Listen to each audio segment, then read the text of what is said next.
Nageenyi fi araarri waaqayyoo bakka jirtanitti hunduma keessaniifuu haa ta'uu isiniin jecha namoonni viidiyoo kana argitan kan qaroo qabdu kan harka qabdu rabbiin isin qabe waaqaan isin qabe viidiyoo kana sheer koppii liinkii akkasumas riipoostii gochuudhaan obboleettii keenya kana haa gargaaru akkasumas immoo namoonni viidiyoo kana argitan jechuudha namoota obboloota keenya fooloo gurguddoo qabaniin biraan warroota akka Mubaarak Musammaa biraan akka nu geessanii waaqaan isin qabee jira. Warri obboloonni koo musliimaas rabbiin isin qabee jira namni viidiyoo kana argitu adaraa rabbiina biran darbinaa isiniin jechuun barbaada obboleettii keenya kana walumaan lubbushee haa baraarru isiniin jechuun barbaada obboleettii kana namni wallaaltan hin jirtanii Luuccee jedhamti bakki dhaloota isheetii godina Wallagga Bahaayaadha obboleettiin keenya kun jechuudha akkuma nama kamiyyuu hojjedheen of jijjiira jettee ji'a 10 dura gara Saudi Arabiyaatti imaltee jechuudha. Haa ta'uyyuu malee obboleettiin kuni akka carraa ta'etu manni ishee ga'e kuni mana gaarii hin arganne jechuudha. Mana hojjettu sana keessatti maatiin sun muluuni halkanii guyyaa ishii reebu jechuudha. Namni ishii reebne hin jiru jechuudha. Nyaata hin qabdu, dhugaatii hin qabdu, halkan hirriba hin qabdu, guyyaa hojjechaa ooltii halkan ijoollee wajjin taa'aa bulti jechuudha. Maatii ishee wajjin erga wal argite ji'a 10 jechuudha. Viidiyoo ishee kana dura namni warroonni argitanitti. Innaan cayyoon kun jechuudha. Biirootti bilbilattee biirootti illee si'a 3 deemtee jennaan warroonni biirooni reebaniitu niitii kanatti ishii deebisanii jechuudha. Sababiin warri biiroo immoo reebanii niitii kanatti ishee deebisanii warroonni iqaamaallee siniif hin hojjechiisamne asumaan barumsa akkasii ta'u jechuudha. Mucayyoon kuni ji'a 11 hamma hojjettu kana iqaamaa hin qabdu jechuudha. Iqaamaan sila hin hojjetamneef jechuudha. Mucayyoon kuni qaraamaa keessa galtee jirti jechuudha. Galtee jirti jechuudha.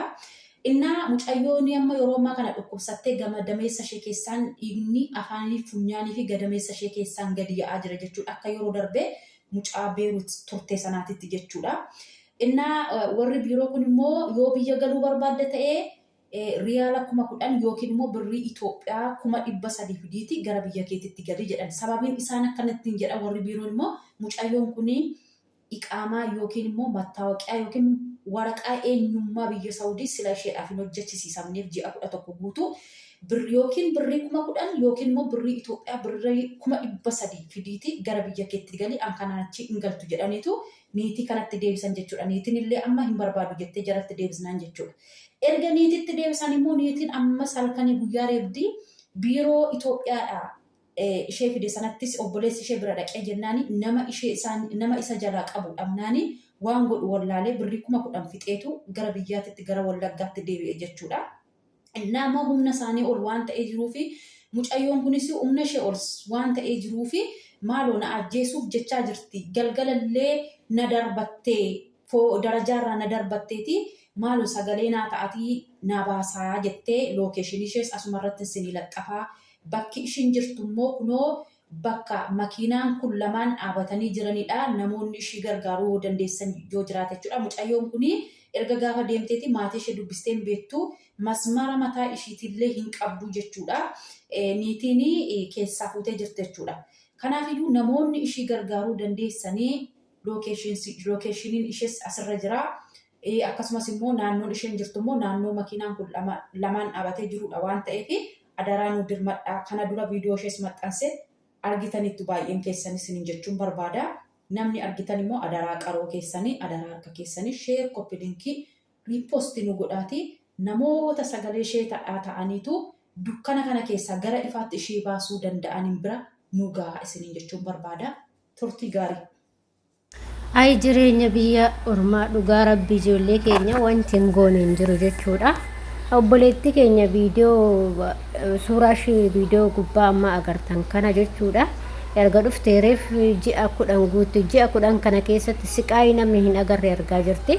Akkasuma ijoolleen immoo akkuma obboleettiin keenya jettuuyyuu iqaaman isinirraa hojjetamne akka isinii hojjetamu karuma kanaan isinii dabarsuu barbaada. Waa'ee iqaama irratti immoo sirriitti bal'inaa isinitti himaa jechuudha. Maaliif ijoolleen keenya baay'ee ijoolleen addasii dhufan rakkachaa jiru jechuudha. Sababiin isaas hin hojjetanii jechuudha. Garuu immoo iqaamaa dirqama isaantu isinii hojjechuu qaba malee ofii keessanii hojjechuu hin qabdanii jechuudha. Mucayyoon kun akkuma argaa jirtan ka dararaa hedduutu biyya ormaa keessatti qunnamaa jira. Akkasumas na qunnamaa jira maaloo na baraaraadhu akkuma oolchaayii jechaa jirti. Yookiin namni dandeessan na baasaayii lubbuutii akka baatu jettee jirti. Akka lubbuu keenya oolchitan jechaa jirtu obboleettiin keenya kuni. Ijoolleen keenya biyyoota garaagaraa irratti akkuma itti rakkatanitti jiru ammallee jechuudha. Sababiin isaas biiroo keenya wanni irra caala nama biiroo keenya kan rakkina guddaa qabu. Maaliif amma mucayyoon kun biiroottis deebinaan qaaman ishee hin qabdu qaraaman ishee irratti rakkaa'e sababa saniif 10,000 akka Saawudiitti fidi yookiin immoo 200 300 akka Itoophiyaatti fidi jedhanii yookiin kanaan alatti biyya kee galuu hin dandeessu jedhanii. Eessaa fuutee of ajjeesti moo of sillisiiti moo eessaa fuutee obboleettiin keenya fiddi? Kan kana hundumaayyuu ijoollee keenya rakkina kana hunda gayaanii jiru mootummaadha jechuudha. Walumaa galatti mootummaa yoo isiniin jedhumu warra hojjetu jechuudha. Mootummaa asii osoo hin taane warra mootummoota keenya wajjin hojjetu jechuudha. Yookiin immoo biiroo aseetii jechuudha. Biiroo aseeti rakkina guddaan jechuudha. Rakkinni guddaan biiroo aseeti bakka malee biiroo asii kanas hin jedhumoo biiruma Itoophiyaa kanas keessa Saawudii keessa jirudha malee warra Saawudiitii miti jechuudha. Isaan rakkina tokkoyyuu hin qaban.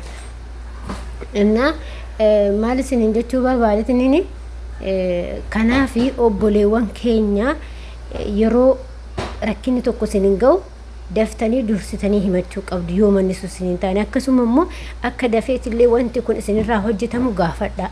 Namoota hin beekne gaafadha. Yoo kan isin hin beektan ta'e namoota beekan irratti gaafadha ijoolleen addasii dhuftanii jechuudha. Kana beekuu qabdan. Mucayyoon kun amma biyya galuudhaafis birrii kana gaafatamtee jirti.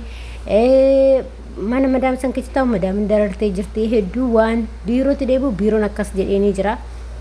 Siqaayii hedduu argaa jirti. Lubbuu kiyya qofa na baraaraa jechaa jirti. Akkasuma namni mucayyoo kana dandeessanii baastan yoo jiraate mucayyoo kana achii baasati hanguma ta'e illee ta'u namni yoo waan fedhe illee yoo ta'e lubbuu ofiitiin jiraachuudha. Baddeet illee haga qabanii galchanitti lubbuu ofiitiin jiraachuutu bareedaadhaan jedha. Kanaaf of eeggannoo godhaa. Yeroo qaaman isin hojjetamu baate maatii bira jirtan gaafadhaatee akka isin hojjetamu jechuudha. Maaliif dirqama aaddisii akkuma dhufte sanii hojjetu jechuudha. Fakkeenyaaf amma ani kan piraazarii kootii kana fide torbee lamaan guunne akkasuma isheen dhuftu san hoggasuma hojjetaniif jechuudha. Hoggasuma hojjetaniif jechuudha.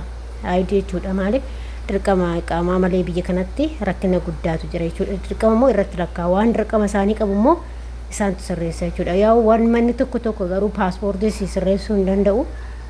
Birrii keetii si sirreessa paaspoortii manni tokko jechuudha. Manni tokko immoo ofumaa si sirreessu jechuudha. Ani amma dhugaa dubbachuuf ergan biyya kana dhufee ani qarshii ofii kiyyaa baasee paaspoortii isa saaddasiisaa hin beeku. Isaanumatti saaddasiisaa iqaamallee isaanumatti saaddasiisa malee dolchi tokko baasee hin beeku jechuudha dhugaa dubbachuuf. Mana gaarii badaatu jira. Manni tokko wannaasi hojjisiisu paaspoortii ofii keetiif hojjisiifatte mana tokko garuu kan dirqama qaban immoo iqaamaa dirqama sinirraa qabu isaantu isin hojjisiisa jechuudha. Birrii keessanii miti kan hojjisiifattan. Innaa kanaaf adaraa keessanii of eeggannoo cimaa godhaa. Waaqayyoo isin haa eegu. Obboleettii keenyallee waaqayyoo harka diinaa keessaa si haa baasu. Ijoollee teenya hedduu takka garaana nyaatti dhugaa rabbi yoo nan ofii kiyyaa mana gaarii jiraadhe isaan mana badaa keessa jiru jechuudha. Rabbi yoo isaan argame maanna qaba. Rabbi ijoollee keenya yeroo gara tiktookii kana argu hedduu takkan maanna qaba. Gara feesbuukii hedduu ijoollee waan nyaannu dhabnee waan dhunnu dhabne jennaan dhugaa rabbi nuti quufneen jedha bakka yeroo baay'een waan akkasii kanarratti namoonni na beektan hin beektan gaafa boo'illee jira jechuudha. Ijoolleen koomentii jalatti hedduu takka naa barreessanii jechuudha. Maaliif bakka hedduu natti dhaga'ama dhugaa rabbi.